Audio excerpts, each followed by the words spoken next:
আনিতা ভাবি আমার কানে আস্তে করে বলল, ভিতরে ঢুকাবে? আমি হ্যাঁ বলে উত্তর দিলাম।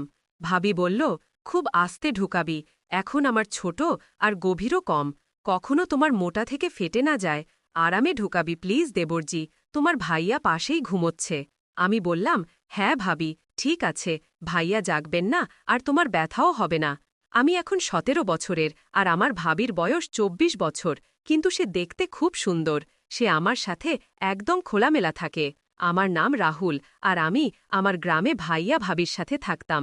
ভাবির নাম আনিতা ছিল। সে সব সময় হাসি খুশি থাকত, কিন্তু তার চোখে একটা অকথিত বিষাদ লুকিয়েছিল। ভাইয়া প্রায়ই কাজের সূত্রে বাইরে থাকতেন আর আমি বাড়িতে ভাবির সাহায্য করতাম। একদিন বৃষ্টি খুব জোরে হচ্ছিল। আমি ক্ষেত থেকে ফিরছিলাম যখন ভাবি আমাকে ডাকল, রাহুল, তাড়াতাড়ি ভিতরে চলে আয়, ভিজে যাবি। আমি তার ঘরে গেলাম, যেখানে সে চা বানাচ্ছিল। হঠাৎ বাতাসে দরজা বন্ধ হয়ে গেল আর খিল লাগল। আমরা দুজন ঘরে একা হয়ে গেলাম। আমি ঘাবড়ে গেলাম, কিন্তু ভাবি হেসে বলল, আরে ভয় পাস না, এই পুরনো দরজা, এখনই ঠিক করে দেব। সে আমার হাতে চায়ের কাপ দিল আর পাশে বসে গেল। তার চোখে কিছু বলার ছিল। রাহুল, সে আস্তে বলল, তুই জানিস তোমার ভাইয়ার আমার কোনো ফিকির নেই। আমি এখানে একা, কিন্তু তুই সবসময় আমার সাথে থাকে। তার কণ্ঠে ব্যথা ছিল আর চোখে ভেজা ভাব। আমি চুপ করে রইলাম। তারপর সে বলল, আজ তুই এখানে আছে, তাই মনে হয় কেউ আমার আছে। সেই মুহূর্তে কিছু অকথিত ছিল, না শব্দের দরকার ছিল, না কোনো তারা। আমরা দুজন চা খেলাম আর বৃষ্টির শব্দের মধ্যে একটা অদ্ভুত শান্তি ছিল। আমি দরজা ঠিক করলাম। সেই দিনের পর আনিতা ভাবি আর আমার মধ্যে একটা অকথিত সম্পর্ক তৈরি হয়ে গেল। দিনভর কাজের পর আমরা প্রায়ই রাতে ছাদে বসতাম, যেখানে তারা জ্বলত আর গ্রামের নিস্তব্ধতা আমাদের ঘিরে ধরত। এক রাতে যখন ভাইয়া আবার শহরে গিয়েছিলেন, ভাবি আমাকে ডাকল, রাহুল, আজ ছাদে চলো। তার কণ্ঠে একটা অদ্ভুত টান ছিল। আমি তার সাথে গেলাম। রাত গভীর ছিল, চাঁদের আলো চারদিকে ছড়িয়েছিল। ভাবি একটা পুরনো শাল পরেছিল আর তার চুল বাতাসে উঠছিল। আমরা চুপচাপ বসে রইলাম। তারপর ভাবি বলল, রাহুল, তোর কখনো কাউকে ভালো লেগেছে? আমি হতভম্ব হয়ে গেলাম। আমি বললাম, না ভাবি, শুধু বাড়ি আর তোমাদের ফিকির থাকে। সে হেসে আমার দিকে তাকিয়ে বলল, তুই খুব ভালো, হয়তো তাই তোর সাথে এত শান্তি পাই। সেই রাতে বাতাস ঠান্ডা ছিল আর ভাবি তার শালের এক কোণ আমার কাঁধে দিল। ঠান্ডা লাগবে তোকে, সে আস্তে বলল। সেই মুহূর্তে একটা গরম আহার ছিল, যা শাল থেকে নয়, তার কথা থেকে আসছিল। আমি তার চোখে তাকালাম আর সেখানে একটা চমক ছিল, যা আগে কখনো দেখিনি। রাহুল, সে ফিসফিস করে বলল, জীবনে কেউ যদি সঙ্গ দেয় তাহলে রাত এত খালি লাগে না। আমি কিছু বলতে পারলাম না, শুধু তার কথা শুনলাম। আমরা দেরি পর্যন্ত চাঁদ দেখলাম আর সেই রাতের নিস্তব্ধতায় আমাদের নীরবতাই আমাদের রোমান্স হয়ে গেল। শব্দের বাইরে শুধু অনুভূতির একটা মধুর সঙ্গীত। সকাল হওয়ার আগে আমরা নিচে নেমে এলাম। পরের দিন পুরো দিন কাজে কেটে গেল। আমি খেতে ছিলাম, কিন্তু আমার মন বারবার গত রাতের ছাদের কথোপকথনে আটকে যাচ্ছিল। আনিতা ভাবির চোচের চমক আর সেই শালের গরমাহাট আমার মনে বারবার ফিরে আসছিল। সন্ধ্যায় যখন বাড়ি পৌঁছালাম, ভাবি রান্নাঘরে ছিল। সে আমাকে দেখে হালকা হাসল আর বলল, রাহুল, আজ রাতে আবার ছাদে চলো, চাঁদ আরও পরিষ্কার দেখা যাবে। আমি সম্মতি দিলাম। রাত গভীর হতে লাগল। খাওয়ার পর আমরা ছাদে গেলাম। এবার বাতাসে একটা অদ্ভুত মিষ্টি গন্ধ ছিল, যেন ফুলের সুগন্ধ দূর থেকে ভেসে আসছে। ভাবি একটা হালকা নীল শাড়ি পরেছিল, যা চাঁদের আলোয় ঝলমল করছিল। আমরা পাশাপাশি বসলাম। রাহুল, সে আস্তে বলল, তোর কখনো মনে হয় না যে জীবনে কিছু বাদ পড়ছে? আমি তার থেকে তাকালাম। তার কণ্ঠে একটা গভীরতা ছিল, যা সরাসরি হৃদয় পৌঁছাচ্ছিল। আমি বললাম, ভাবি, তোমার সাথে সময় কাটানোর পর মনে হয় কিছু বাদ পড়েনি। সে আমার কথা শুনে তার চোখ নিচু করল আর আস্তে আমার হাতে তার হাত রাখল। তার আঙুল ঠান্ডা ছিল, কিন্তু সেই স্পর্শে একটা আগুন ছিল। তুই সত্যি আমার জন্য অনেক অর্থপূর্ণ, সে বলল আর তার চোখে চিকচিক করল। আমি স্তব্ধ হয়ে গেলাম, কিন্তু সেই মুহূর্তে কিছু বলার সাহস পেলাম না। তারপর ভাবি আমার আরও কাছে এলো। চাঁদের আলো তার মুখে পড়ছিল আর তার নিঃশ্বাস আমার মুখ স্পর্শ করছিল। রাহুল, যদি এই রাতটা আমাদের হতে পারে, তাহলে তুই কি আমার সাথে এটা কাটাবি? তার কণ্ঠে একটি প্রশ্ন ছিল, একটি আশা ছিল। আমি ধীরে ধীরে তার হাত ধরে বললাম, ভাবি, এই রাত তোমার আর আমি তোমার সঙ্গে আছি। সে রাতে আমরা বেশি কথা বলিনি, শুধু একে অপরের কাছাকাছি বসেছিলাম। হাত ধরে বাতাস আমাদের মধ্যে বইছিল, আর চাঁদ যেন আমাদের এই নীরব ভালোবাসার সাক্ষী হয়ে দাঁড়িয়েছিল। গত রাতের ঘটনার পর আনিতা ভাবি আর আমার মধ্যে কিছু বদলে গিয়েছিল। আমাদের চোখ এখন আগের চেয়ে বেশি কিছু বলত, আর আমাদের প্রতিটি স্পর্শ যেন কোনো আগুন জ্বালিয়ে দিত। সে রাতে যখন গ্রাম ঘুমিয়ে পড়েছিল, ভাবি আমাকে তার ঘরের কাছে ডাকলেন। রাহুল, আজ ছাদে নয়, এখানে থাকো, তিনি ধীরে ধীরে বললেন। তার কণ্ঠে এক ধরনের কাঁপুনি ছিল, যেন তিনি কিছু বলতে চাইছিলেন কিন্তু সংকোচ করছিলেন। আমি তার ঘরে গেলাম। একটি দ্বীপ জ্বলছিল, আর তার আলোয় ভাবির মুখ আরও সুন্দর দেখাচ্ছিল। তিনি দরজা বন্ধ করে আমার পাশে এসে দাঁড়ালেন। তোমার ভয় করছে না তো? তিনি জিজ্ঞাসা করলেন। তার চোখে ছিল শরারত আর ভয়ের মিশ্রণ। আমি বললাম, না ভাবি, তোমার সঙ্গে কোনো কিছুই ভুল মনে হয় না। তার শ্বাস দ্রুত হতে লাগল, আর তিনি আমার কাঁধে হাত রাখলেন। রাহুল, আমার মনে হয় তুমি আমাকে বোঝো। আমার প্রতিটি কথা, আমার প্রতিটি অভাব, তিনি বললেন। তারপর তিনি আরও কাছে এলেন। তার শাড়ির আঁচল একটু সরে গেল, আর দ্বীপের আলোয় তার কোমরের এক ঝলক দেখা গেল। আমার হৃদয় দ্রুত স্পন্দিত হতে লাগল। তিনি আমার মুখ তার হাতের মধ্যে নিয়ে ধীরে ধীরে বললেন, আমি আজ তোমার সঙ্গ চাই, পুরো সঙ্গ। তার কণ্ঠে এক ধরনের আকাঙ্ক্ষা ছিল, যা শব্দের চেয়েও বেশি তার শ্বাসে লুকিয়েছিল। আমি তার হাত ধরে তাকে আমার বাহুতে টেনে নিলাম। তার শরীর আমার বিপরীতে ছিল, আর সেই উষ্ণতায় এক ধরনের ঝড় উঠছিল। ভাবি, আমি তোমার জন্য আছি, আমি বললাম, আর আমরা দুজন একে অপরের চোখে ডুবে গেলাম। সেই মুহূর্তে কোনো শব্দ ছিল না, কোনো তাড়াহুড়ো ছিল না, শুধু এক গভীর অনুভূতি যা আমাদের শরীর ও আত্মাকে এক করছিল। সে রাতে আমরা একে অপরকে শুধু স্পর্শে নয়, হৃদয়ে অনুভব করলাম। তার প্রতিটি শ্বাস, প্রতিটি কম্পন আমার জন্য এক নতুন জগৎ ছিল। এটি শুধু শারীরিক ছিল না, এটি এক ধরনের অনুভূতি ছিল যা ভালোবাসা, আকাঙ্ক্ষা আর বিশ্বাসে গড়া।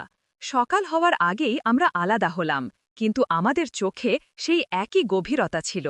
সে রাতের পর আনিতা ভাবি আর আমার সম্পর্ক এক নতুন স্তরে পৌঁছেছিল। দিনের আলোয় আমরা সেই ভাই ভাবিই ছিলাম, যারা গ্রামের চোখে সাধারণ ছিল, কিন্তু রাতের নিস্তব্ধতায় আমাদের জগৎ বদলে যেত। পরের রাতে ভাবি আবার আমাকে তার ঘরে ডাকলেন। এবার তার চোখে এক ভিন্ন জ্যোতি ছিল, এক আত্মবিশ্বাস, এক অধীরতা। যখন আমি ভিতরে গেলাম, তিনি দরজা বন্ধ করে আমার পাশে এসে দাঁড়ালেন। রাহুল, তিনি ধীরে ধীরে বললেন, গতরাতের পর আমি ঘুমাতে পারিনি, তুমি আমার চিন্তায় ছিলে। তার কণ্ঠে এক ধরনের মোহ ছিল, যা আমার হৃদয়কে অস্থির করে তুলছিল।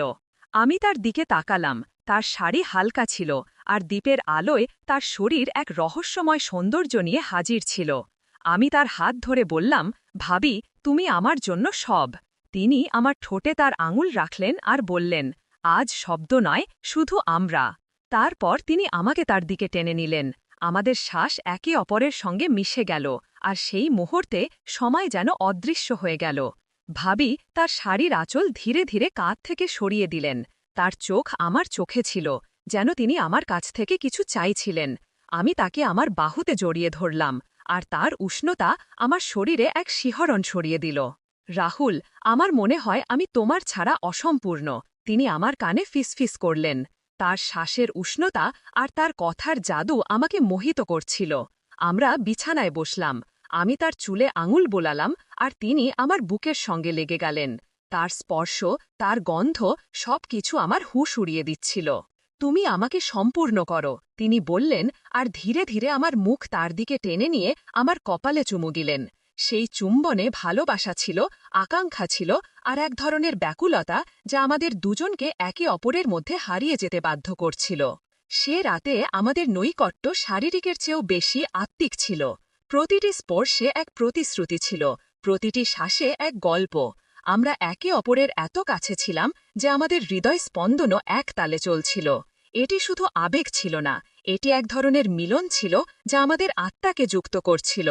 সকালের প্রথম আলোর সঙ্গে আমরা আলাদা হলাম, কিন্তু আমাদের চোখে সেই একই আগুন ছিল, সেই একই ভালোবাসা ছিল। ভাবি আমার হাত ধরে বললেন, আর এই রাতগুলোই আমার জীবন রাহুল, আর আমি মনে মনে শপথ নিয়েছিলাম যে আমি তাদের প্রতিটি রাতকে তাদের মতোই বিশেষ করে তুলব। প্রতিটি দিন যেতে যেতে অনিতা ভাবি আর আমার সম্পর্ক গভীর হতে থাকল। দিনে আমাদের কথোপকথন সাধারণ হতো, কিন্তু রাত হলেই আমরা এক অন্য জগতে হারিয়ে যেতাম, যা শুধু আমাদেরই ছিল। পরের রাতে যখন গ্রামের নিস্তব্ধতা গভীর হয়ে এলো, ভাবি আমাকে আবার তার ঘরে ডাকলেন। এবার তার মুখে ছিল এক রহস্যময় হাসি, যেন সে কিছু নতুন বলতে চাইছে। আমি ভিতরে গেলাম। ঘরে শুধু একটি ছোট্ট প্রদীপ জ্বলছিল, আর তার মৃদু আলোয় ভাবি স্বপ্নের মতো দেখাচ্ছিল। সে লাল রঙের শাড়ি পরেছিল, যা তার ত্বকে ঝলমল করছিল। রাহুল, সে আমার দিকে এগিয়ে এসে বলল, আজ আমি তোমাকে কিছু দেখাতে চাই। তার কণ্ঠে ছিল এক মাদকতা, যা আমাকে তার দিকে টানছিল। সে আমার হাত ধরে আমাকে তার পাশে বসাল। তারপর আস্তে করে তার শাড়ির আঁচল সরিয়ে তার গলায় একটি ছোট তিল দেখাল। এটা আমার রহস্য, সে হেসে বলল। কখনো কেউ এত কাছ থেকে এটি দেখেনি। আমি তার সেই মাধুর্য আর সেই মুহূর্তের গভীরতায় হারিয়ে গেলাম। আমি আস্তে করে সেই তিল স্পর্শ করলাম, আর তার শ্বাস দ্রুত হয়ে উঠল। ভাবি, আমি বললাম, আপনি আমার জন্য এক ধাঁধা, যাকে আমি প্রতিটি মুহূর্তে সমাধান করতে চাই। সে আমার দিকে তাকাল, আর তার চোখে এক আগুন জ্বলে উঠল। সে আমার দিকে এগিয়ে এলো, এত কাছে যে তার শ্বাস আমার গায়ে লাগছিল। তাহলে আজ আমাকে সমাধান করে ফেলো, সে ফিসফিস করে বলল। আর সেই মুহূর্তে আমার ভিতরের সব সংকোচ গলে গেল। আমি তাকে আমার বাহুতে টেনে নিলাম। তার শরীর আমার গায়ে লেগেছিল, আর সেই উষ্ণতায় এক ঝড় উঠছিল। সে আমার কাঁধের কাছে ঠোঁট এনে বলল, রাহুল, আজ আমার মনে হচ্ছে আমি শুধু তোমার জন্যই তৈরি হয়েছি। তার কথায় আমার হৃদয় কেঁপে উঠল। আমি তার মুখ আমার হাতের মধ্যে নিয়ে ধীরে ধীরে তার চোখের দিকে তাকালাম। তারপর কিছু না বলে আমি তার কপালে চুমু দিলাম, আর সে আমার বুকের সাথে লেগে গেল। সেই রাতে আমাদের রোম্যান্স শব্দের বাইরে ছিল। আমি তার চুলে হাত বুলালাম, তার কোমরে হাত ঘুরালাম, আর প্রতিটি স্পর্শে তার মোহ অনুভব করলাম। সে আমার কাঁধে মাথা রেখে বলল, তোমার স্পর্শে সেই জাদু আছে, যা আমাকে বাঁচিয়ে রাখে। আমি তাকে আরও শক্ত করে জড়িয়ে ধরলাম, আর আমাদের শ্বাস একে অপরের মধ্যে মিশে গেল। আমরা বিছানায় শুয়ে পড়লাম, একে অপরের বাহুতে। তার আঙুলগুলো আমার বুকের ওপর নাচছিল, আর আমার হাত তার কাঁধ থেকে নিচে নামছিল। এটি শুধু শারীরিক ছিল না, এটি ছিল এক মিলন, যেখানে আমাদের আত্মা একে অপরের সাথে কথা বলছিল। রাহুল, আমাকে কখনো ছেড়ো না, সে বলল, আর তার চোখ থেকে এক ফোঁটা অশ্রু আমার হাতে পড়ল। আমি তা চুমু দিয়ে শুকিয়ে বললাম, আপনিই আমার দুনিয়া ভাবি। সেই রাত জুড়ে আমরা একে অপরের মধ্যে হারিয়েছিলাম। তারপর হোটেলের ম্যাসাজার এসে আমার ম্যাসাজ করতে শুরু করল। প্রথমে সে খুব আস্তে আস্তে ম্যাসাজ করছিল, এবং আমি বেশ আরাম পাচ্ছিলাম। কিন্তু কিছুক্ষণ পর সে তার হাত এগিয়ে নিয়ে গেল এবং আমার সেখানে স্পর্শ করল, আর আমি কিছু বলতেও পারলাম না। আমার নাম আরতি, এবং এটি আমার জীবনেরই গল্প। তাহলে শুরু করা যাক। আরতি হোটেলের রুমের দরজা খুলতেই শীতল হাওয়ায় তার চুল উড়তে লাগল। রুমটি পরিষ্কার ছিল, সাজানো ফুলে ভরা, এবং খুব দামি দেখাচ্ছিল। কিন্তু তার মুখে কোনো উৎসাহ ছিল না। সে তার বিয়ের 10ম বার্ষিকীতে একা এসেছিল, কারণ তার স্বামী এবারও ব্যবসায়িক সফরে ছিল। একদিন নিজের জন্য, সে নিজেকে বলল। আরতি দরজা বন্ধ করল, চপ্পল খুলে ফেলল, এবং ধীরে ধীরে ব্যাগ থেকে তার কাপড় বের করল। সে আয়নার সামনে দাঁড়াল, নিজেকে দেখল যেন বছরের পর বছর পর। ক্লান্তি তার চোখে স্পষ্ট ছিল, শুধু শারীরিক নয়, সেই সম্পর্কেরও, যেখানে সে প্রতিদিন কিছুটা করে কমে যাচ্ছিল। সে গরম পানি চালাল এবং ধীরে ধীরে তার কাপড় খুলতে শুরু করল। বাথরুমটি খুব সুন্দর ছিল, মার্বেলের দেয়াল, হালকা মাঝারি আলো। আরতি শাওয়ার চালাতেই এক ধরনের আরাম নেমে এলো। পানির প্রতিটি ফোঁটা যেন গত বছরের ভার ধুয়ে দিচ্ছিল। কিন্তু ঠিক তখনই এক অদ্ভুত শিহরণ তার পিঠ বেয়ে গেল, যেন কেউ তাকে দেখছে। সে দ্রুত পিছনে ফিরে তাকাল, কিন্তু সেখানে কেউ ছিল না। আমি পাগল হয়ে গেছি নাকি, সে নিজেকে বলল, শুধু ক্লান্ত।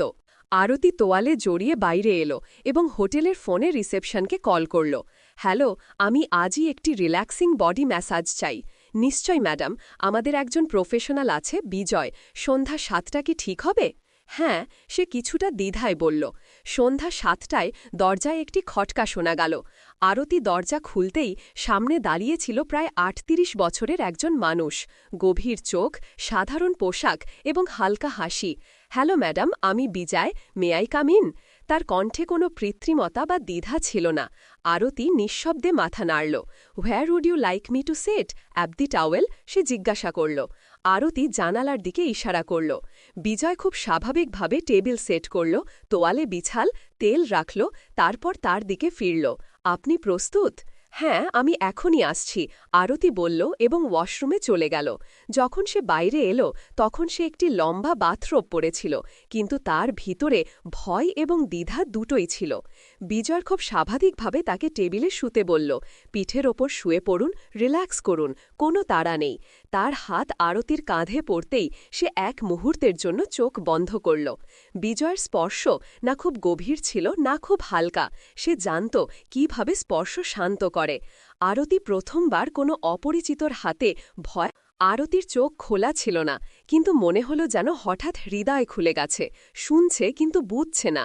তার কথার ভঙ্গিতে ছিল ভাঙা স্বর। বিয়ের 10 বছর পেরিয়ে গেছে। আরতি কথা বলা শুরু করল। আগে মনে হতো আমি তারই পৃথিবী, তারপর ধীরে ধীরে আমি শুধু একটি দায়িত্বে পরিণত হলাম। প্রতিটি উৎসব, প্রতিটি আনন্দ শুধু রীতি হয়ে রইল। বিজয় কিছু বলল না, সে শুনছিল, যেন কেউ ফোঁটা ফোঁটা করে পড়া বৃষ্টিকে দেওয়ালের ভেতর পর্যন্ত অনুভব করছে। আমি ভেঙে পড়ছিলাম, আর সে কখনো দেখেও দেখল না। আরতির কণ্ঠ আস্তে হয়ে গিয়েছিল। বিজয় ধীরে তার হাতের তালু ধরল। তুমি ভাঙনি আরতি, শুধু ক্লান্ত হয়েছ। তার এই কথাগুলো যেন কাচের দেয়ালে আঘাত করল। আরতির চোখ থেকে অশ্রু গড়িয়ে পড়ল। কখনো কখনো শুধু কেউ শুনে দেয়, ছুঁয়ে দেয়, কিছু বলে না, শুধু ধরে রাখে, সে বলল। তাহলে আজ আমি ধরে রাখছি, বিজয় ধীরে বলল। সে কাছে এলো, তার পিঠের নিচে তোয়ালে ঠিক করল এবং মাথার নিচে একটি ছোট বালিশ রাখল। তার স্পর্শ এখন শুধু স্পর্শ ছিল না, তা এখন এক ভাষায় পরিণত হয়েছে। শব্দহীন আরতি টেবিলে ছিল, কিন্তু এখন তার চোখ খোলা। তুমি কি বিবাহিত? সে জিজ্ঞাসা করল। বিজয় হাসল। না, একটি সম্পর্ক ছিল খুব গভীর, কিন্তু তা শেষ হয়ে গেছে। কেন? আরতির চোখে কৌতূহল ছিল, কারণ ভালোবাসা যদি একতরফা হয় তা তালির মতো বাজে না, শুধু প্রতিধ্বনি করে। তার কথা আরতির হৃদয় স্পর্শ করল। কখনো ভেবেছ বিজয়? জিজ্ঞাসা করল। আমাদের মতো মানুষ যারা শুধু অন্যদের ঠিক করতে তৈরি, তাদেরকে ঠিক করে? আরতি প্রথমবার তার দিকে তাকাল, গভীরভাবে, হয়তো কেউ যে নিজেই ভাওনা। তাদের মধ্যে এখন কোনো দূরত্ব ছিল না, কোনো কৃত্রিম সংলাপ নয়, শুধু হৃদয়ের নৈকট্য এবং ভাঙা টুকরোগুলো একসাথে জোড়া লাগা। কি করা উচিত? বিজয় ধীরে জিজ্ঞাসা করল। আরতি, আপনি চাইলে আমি আবার কাল আসতে পারি, শুধু কিছু মুহূর্ত আপনাকে নিজের সাথে পরিচয় করিয়ে দিতে। আরতি মৃদুভাবে মাথা নাড়ল। তার চোখে প্রথমবার কিছুটা আশার আলো ছিল। পরের দিন দুপুর গড়িয়ে গিয়েছিল। আরতি বারান্দায় বসেছিল, হাতে চায়ের কাপ। কিন্তু আজ তার মন প্রথমবার কিছুটা হালকা লাগছিল। সুনীল আজও অফিস থেকে দেরি করে আসবে। বাড়িতে সেই পুরনো নিস্তব্ধতা। কিন্তু আজ সেই নিস্তব্ধতায় কোনো কষ্ট ছিল না। ফোনে একটি মেসেজ ছিল, যদি ঠিক মনে হয় তবে সন্ধ্যা 5টায় আসতে পারি। আরতি কিছু না ভেবেই শুধু লিখল, ঠিক আছে। বিজয় সময় মতো চলে এলো। আজ তার হাতে কোনো তেল বা ক্রিম ছিল না, শুধু একটি ডায়েরি এবং একটি হালকা হাসি। আজ মেসেজ নয়, আজ কথা বলবো, সে বলল। আরতি অবাক। কি নিয়ে? তোমার সম্পর্কে, সেই মেয়েটির সম্পর্কে, যে একদিন গান গাইত, যে কলেজে কবিতা লিখত। বিজার তার চোখের দিকে তাকাল। তোমার কি সেই মেয়েটি মনে আছে? আরতির গলা আটকে গেল। সে নিঃশবে মাথা নিচু করল। সেই মেয়েটি তো অনেক পেছনে পড়ে গেছে। তাহলে চলো তাকে ফিরিয়ে আনি। বিজয় ডায়েরি খুলল। প্রতিদিন শুধু একটি পাতা। তোমার জন্য লিখো, যা মনে আসে, ব্যথা, হাসি, রাগ, অভিযোগ, সবকিছু। আরতি ধীরে ডায়েরি স্পর্শ করল। এত বছর পর কেউ আমাকে আমারই নাম মনে করিয়ে দিচ্ছে। কারণ তোমার নাম আরতি, এবং আরতি কখনো নিভে যায় না, শুধু ম্লান হয়। বিজয় বলল।